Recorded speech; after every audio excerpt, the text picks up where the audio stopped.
इंतजार की घड़ियां खत्म, नई तारीख हुई रकम। पूरी पीएसएल का पहली मर्तबा पाकिस्तान में इनाकाद। पाक सरजमीन शादबाद। नेशनल स्टेडियम कौमी परचम के रंगों से मुनव्वर। 3D एनिमेशन से पाकिस्तान की खूबसूरत अक्कासी। मुराद अली शाह का आवाम, क्रिकेटर्स और पीसीबी से इजहार तशक्कुर। तकरीब में आतिशबाजी और मौसीकी का तड़का। आवाज का जादू जगाने आए मायानाज फनकार।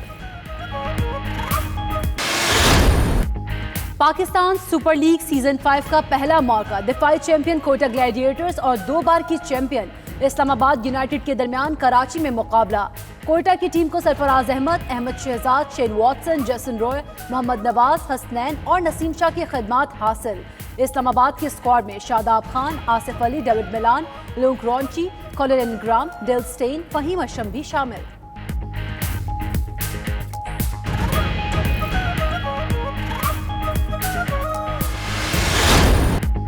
कराची की सड़कों पर उतर आई क्रिकेट सितारों की कहकशां। खिलाड़ियों की तस्वीर और पोस्टर्स जगह जगह आवेजा। टीमों की टी शर्ट्स, बैजेस और टोपियां खरीदने के लिए बाजारों में रश। बच्चों, बड़ों और खातीन का जोश आसमान छूने लगा। कोई इस्लामाबाद का दीवाना तो किसी को कोयटा की जीत का यकीन। फैसलाबाद की तालिबात कराची किंग्स की परस्तार निकली।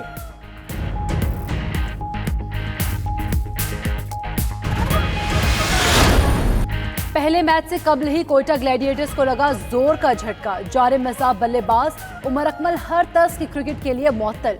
उमर अकमल को पीसीबी ने एंटी करप्शन कोड के तहत मुअत्तल किया। जराये के मुताबिक उमर अकमल को स्पॉट फिक्सिंग के शुबहात पर मुअत्तल किया गया। एंटी करप्शन यूनिट ने रात भर उमर अकमल से तहकीकात की।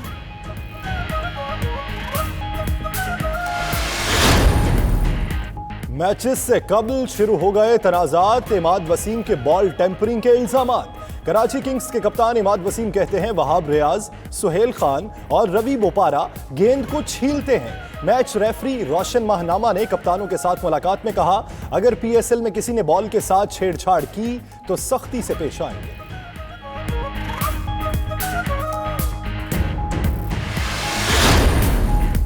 कराची में पीएसएल की इफ्तिताही तकरीब और मैचों के लिए सिक्योरिटी के सख्त इंतजामात। शहरियों के लिए खुसूसी ट्रैफिक प्लान जारी किया गया। नेशनल स्टेडियम आने और जाने के लिए यूनिवर्सिटी रोड और राशिद मिन्हास रोड खुले रखे गए। Hasan square, university road, expo centre, Gharib Nawaz ground, Dalmia, Rana Liaquat college पर पार्किंग पॉइंट्स कायम।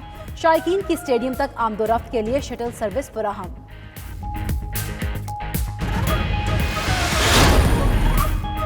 पीएसएल के तमाम मैचेस पाकिस्तान में होने की खुशी है। हर मैच अहम है। उम्दा खेल पेश करने की कोशिश करेंगे। पेशावर ज़ल्मी के कप्तान डेरन सेमी की प्रेस कॉन्फ्रेंस। मजीद बोले, पाकिस्तान की एजाजी शहरियत मिलना बाइसे फख्र होगा।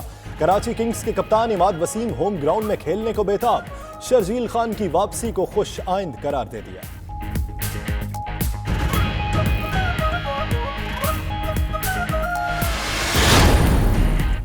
अटॉर्नी जनरल अनवर मंसूर ने इस्तीफा दे दिया। कहते हैं पाकिस्तान बार काउंसिल के मुतालबे पर इस्तीफा दिया।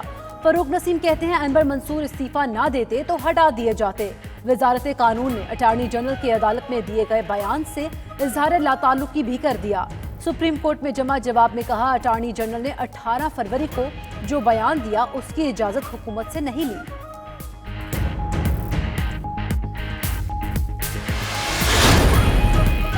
हुकूमत को नए अटॉर्नी जनरल की तलाश। सुप्रीम कोर्ट के सीनियर वकील बैरिस्टर अली जफर और एडवोकेट जनरल पंजाब अहमद जमाल सुखेरा से राबता। जराये के मुताबिक बैरिस्टर अली जफर ने फैसला करने के लिए मोहलत मांग ली।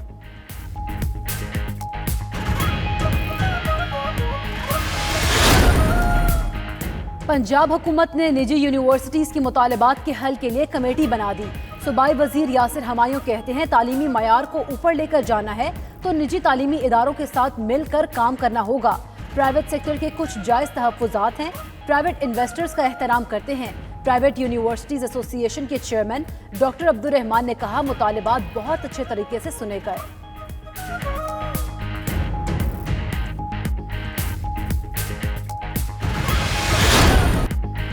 बिलावल भुट्टो हुकूमत से निजात के लिए हर तरीका इख्तियार करने को तैयार। हुक्मरान भी नाअहल और नालायक है। मजीद कहा कि अगर मरियम नवाज मुलाकात की दावत देंगी तो इनकार नहीं कर सकते। उम्मीद है शहबाज शरीफ जल्द पाकिस्तान वापस आएंगे और अपना किरदार अदा करेंगे।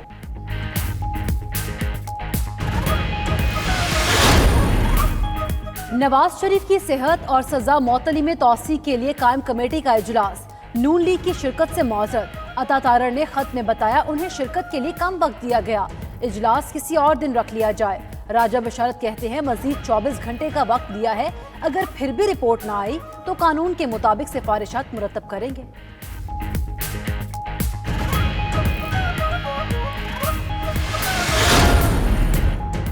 वफाकी काबीना का इजलास, इत्तेहादी जमातों के वज़रा फिर गैर हाजिर। तारिक बशीर चीमा और खालिद मकबूल सिद्दीकी इजलास में शरीक न हुए। वज़ीर आज़म खालिद मकबूल सिद्दीकी के मुतल्लिक फिर पूछते रहे। काबीना के सामने ज़ायरीन से मुतल्लिक पॉलिसी पेश, महंगाई में कमी के लिए इक़दामात पर ब्रीफिंग, गैस और बिजली की कीमतें न बढ़ाने का फैसला, अटॉर्नी जनरल के इस्तीफे का भी जिक्र हुआ।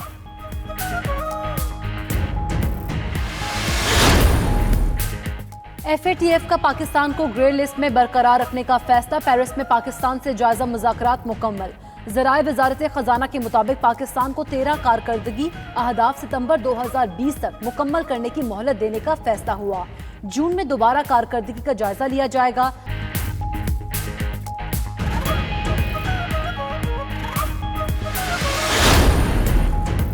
Army chief general Qamar Javed Bajwa का कवैत का दौरा। ISPR के मुताबिक एक रोज़ा दौरे में आर्मी चीफ ने कवैती नायब वज़ीर आज़म, वज़ीर दिफा और चीफ ऑफ जनरल स्टाफ से मुलाकातें की। दो तरफा दिफाई और सिक्योरिटी ताउन पर तफसीली तबादला ख्याल। कवैती क़यादत ने पाकिस्तानी कौम और फौज के अज़्म को सराहा।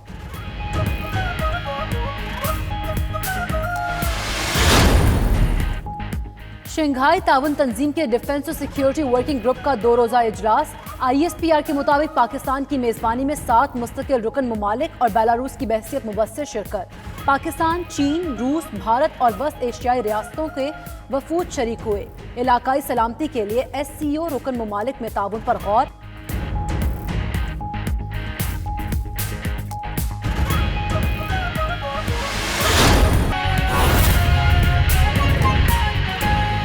पहले कि जिस वजह से एक बहुत बड़ी हाइप क्रिएट हुई कि शायद कोई ऐसा लॉ लाया जा रहा है जिसमें लोगों को इम्प्रिजनमेंट दी जाएगी या 5 साल कैद कर दिया जाएगा, या तो ऐसा एक गलतफहमी की बुनियाद पे हुआ।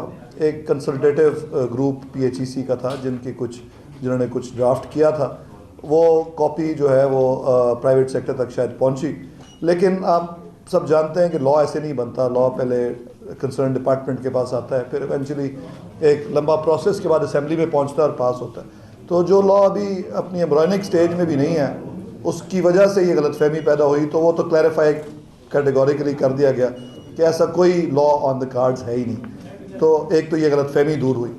दूसरा, प्राइवेट सेक्टर के कुछ जेन्युइन कंसर्न्स हैं कि कई सालों से 5-6 सालों से इनकी फाइल्स जो हैं वो स्टकअप हो जाती हैं ब्यूरोक्रेटिक हर्डल्स की वजह से, किसी एक महकमे में कभी दूसरे में, और फिर इवेंचुअली उनके जो प्रोग्राम्स हैं उनको लटका दिया जाता है। उसको सॉर्ट आउट करने के लिए एक हमने मैकेनिज्म डिवाइस कर लिया है। कंसर्न्स जेन्युइन हैं, हम भी समझते हैं, और गुज़िश्ता 1 साल से कोशिश भी करेंगे इसको बेहतर किया जाए। अब ये जो एपिसोड हुआ है इसके बाद ये मज़ीद इसको हम फास्ट ट्रैक करेंगे, और सेक्रेटरी साहब ने एक बाकायदा हम एक कमेटी का ऐलान करेंगे इसके बाद, जो इनको ओवरसी भी करेगी और इसको प्रोसेस को फास्ट ट्रैक करेगी, इनके जो जेन्युइन कंसर्न्स हैं। तीसरा कंसर्न जो किसी भी गवर्नमेंट का होना चाहिए वो ये है कि हम सब समझते हैं कि higher education is about quality. जब तक हम लोग क्वालिटी ग्रेजुएट्स पैदा नहीं करेंगे तो हज़ारों बच्चों की ज़िंदगियों से हम खेल रहे हैं। उनके हाथ में कागज़ का टुकड़ा थमा देने से वो एम्प्लॉयबल नहीं हो जाएंगे।